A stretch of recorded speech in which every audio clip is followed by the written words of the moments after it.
ஆகா கல்யாணம் சீரியல்ல இன்னைக்கு என்ன நடந்திருக்கு அப்படிங்கிறத பார்க்கலாம். மகா காணு அப்படின்னு சொல்லிட்டு இங்க கோடீஸ்வரி வீட்டுல சண்டை அடிச்சுக்கிட்டு வீட்டையே ரெண்டாக்கிக்கிட்டு இருக்கிறாங்க. அந்த நேரம் பார்த்து நம்ம மகா என்ட்ரி கொடுக்குறாங்க. ஸோ மகா அந்த உடனே எங்கே போயிருந்த அப்படிங்கிற மாதிரி தானே கேள்வி கேட்பாங்க. ஸோ அதை தான் கேள்வி கேட்குறாங்க.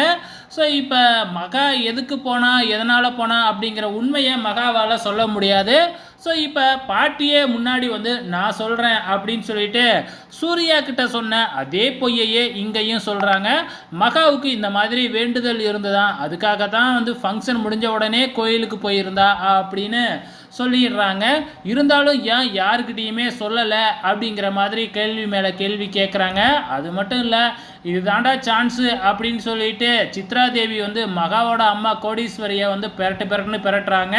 இப்படி வாய்க்கு வந்த பதிலாம் எங்களை பற்றி திட்டுறாங்க, இப்போ ஒன்னால் பாரு அப்படிங்கிற மாதிரி சொல்லும்போது மகா நேராக போய் கோடீஸ்வரிக்கிட்ட நீங்கள் ஏமா இப்படிலாம் பேசுனீங்க, இங்கே இருக்கிறவங்களாம் எப்படியாப்பட்ட ஆட்கள் அப்படின்னு உங்களுக்கு தெரியாதா, இவங்க மேலே போயிட்டு சந்தேகப்படுறீங்களே அப்படின்னு கோடீஸ்வரியை தான் மகா திட்டுறாங்க.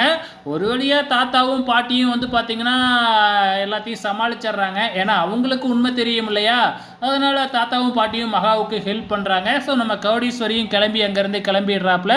இதுக்கப்புறம் தான் வந்து பார்த்திங்கன்னா நம்ம சூர்யாவும் மகாவும் தனியாக ரூமில் இருக்கும் பொழுது மகாவுக்கு இப்போ உண்மை தெரியும் இல்லையா, இருந்தாலும் சொல்லலை, நான் எனக்கு எல்லாமே தெரியும் அப்படின்னு சொல்லிட்டு நம்ம சூர்யா வந்து மகாவுக்கு எதுவும் தெரியாது அப்படிங்கிற மாதிரியே வந்து பார்த்திங்கன்னா யதார்த்தமாக தான் பேச ஆரம்பிக்கிறாப்புல. ஆனால் மகாவுக்கு உண்மை தெரியும் அப்படிங்கிறதுனால வந்து மைண்டுக்குள்ளே வச்சுக்கிட்டு வெளியில் ஒன்று பேசிக்கிட்டு இருக்கிறாங்க. ஸோ போக போக எப்படி போக போகுது அப்படிங்கிறத பொறுத்திருந்து பார்க்கலாம்.